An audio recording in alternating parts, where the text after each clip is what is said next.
E aí eu já acompanhava a Gabriele Leitão, doutora Gabriele Leitão, neuropediatra, especialista em intervenção precoce. E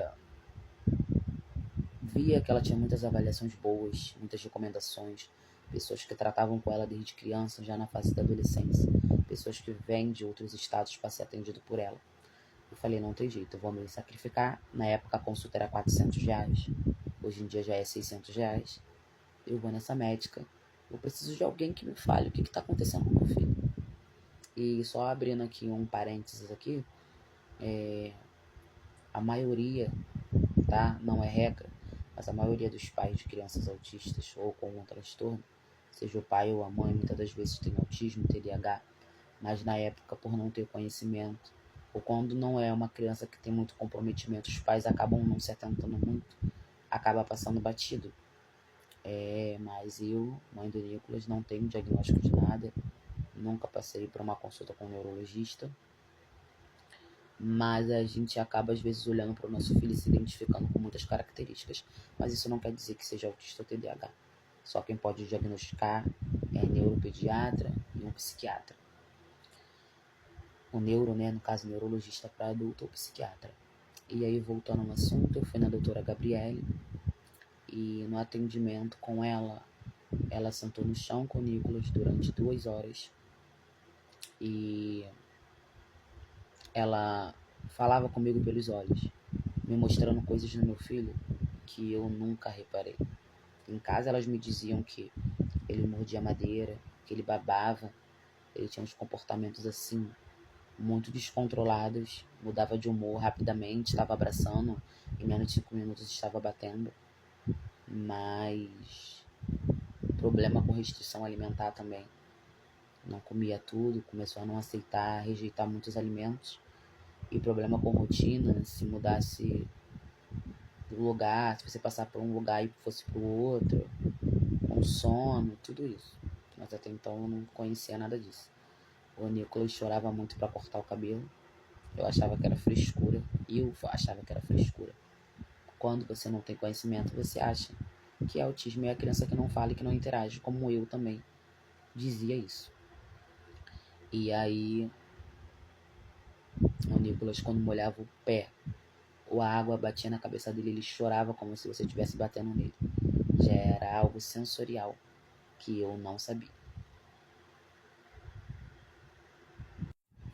A doutora Gabriele me falou que o Nicolas não brincava de forma funcional. Criança que sabe brincar com o brinquedo da forma que deve se brincar. Que ele estava com atraso de fala, ele não falava corretamente para a idade dele. E falar corretamente não é pronunciar som daquela letra, não. Era que com aquela idade, com 2 anos, a criança já tem que estar ali falando umas 200 palavras e falando de maneira que você consiga entender. E ninguém conseguia entender o que o Nicolas dizia. Às vezes nem eu, como mãe dele, entendia. E além disso, ela falou sobre enfileirar, sobre o andar na ponta dos pés, sobre seletividade alimentar, sobre a parte sensorial, e que a agressividade não é um critério do diagnóstico do autismo, tanto que vocês vão ver vários autistas aí muito amorosos, mas que o Nicolas tem um descontrole emocional por causa de uma rigidez cognitiva, faz com que ele perca o controle e haja agressivamente. Antes ele só falava que ia bater, que não ia cumprimentar, nunca gostou de cumprimentar ninguém. Nem a minha irmã, que sempre frequentou aqui em casa todo dia, minha irmã vinha aqui costurar com a minha mãe. Falava com ele, abraçava ele, e ele sempre agressivo, não querendo falar com ela, sempre querendo bater. Sempre muito reativo para lidar com as pessoas e no meio das pessoas também. E com o passar do tempo também começou a reclamar de barulho, que estava muito alto, mas sempre ouvindo as coisas no último som, no último volume. E ela falou para mim que o Nicolas precisava iniciar as terapias com urgência, para que não pudesse acumular mais atrasos além do que ele já tinha. E aí ela fez o laudo dele, falou, estou te dando laudo porque o autismo é comportamental. Os outros exames que são feitos é para descartar doenças ou comorbidades que possam estar associadas.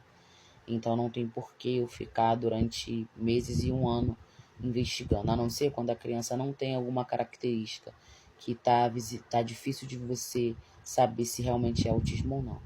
Mas como ele já vem com o relatório da creche, porque tudo que o Nicolas fazia eu sempre anotava, para quando eu fosse numa consulta mostrar. Então ela falou que estava evidente que realmente é autismo.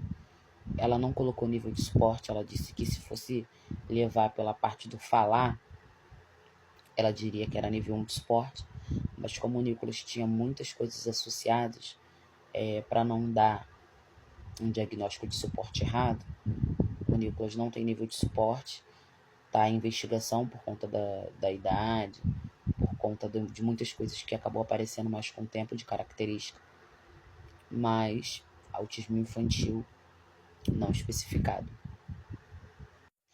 E aí, foi assim que foi o diagnóstico do Nicolas, né? E iniciando com 20 horas semanais de terapias. Tinha dia que eu saía 8h30 da noite da terapia, trabalhava em Jacarepaguá de 3 da tarde às 11 da noite. E eu trazia o Nicolas em casa, voltava para ir trabalhar, muitas das vezes sem comer, que não dava tempo de parar para comer para não perder o horário. Chegava para trabalhar só uma horinha, de 10 às 11, só para não perder o dia. Levava lá a declaração de horas que eu estava na clínica. E aquilo começou a acabar com a minha saúde mental, porque eu ficava o tempo todo pensando no Nicolas, o que ele poderia estar fazendo, se ele estava bem, se estava dando muito trabalho, que a minha mãe já é idosa. E chegou no momento que eu não aguentava mais. A maioria, né, da família e da mãe, quando descobre o autismo, vem a negação e a fase do luto, que ninguém deve julgar, porque só sabe o peso do diagnóstico quem vive. Eu não tive essa fase de chorar, de perguntar por que foi comigo. Não foi isso que eu sonhei quando eu quis ter um filho, mas minha maior preocupação era como que financeiramente eu ia lidar com isso, porque eu sempre trabalhei, sempre fui independente, nunca fui presa a nada. E aí eu falei, como que eu vou conseguir trabalhar e levar o Nicolas para fazer terapia? Tinha dia que a terapia era de manhã para tarde, tinha dia que era de tarde até a noite, saindo já fechando a clínica. A minha preocupação maior sempre foi essa. E sem cabeça para trabalhar, no trabalho falaram que iam me apoiar, que iam me dar um horário flexível para que eu conseguisse levar ele para as terapias. Só que na prática não foi assim, não tem horário, não posso trocar, vai levar advertência. E aí falaram que iam me mandar embora, mandou assinar um papel. Eu toda feliz, assinei. Graças a Deus eu consegui recuperar as parcelas do meu seguro-desemprego na época. E com dinheiro também da pensão que o pai do Nicolas dá. Começamos ali a pagar um plano de saúde para ele, para que ele pudesse ter acesso às terapias que ele precisa e que ele tem direito.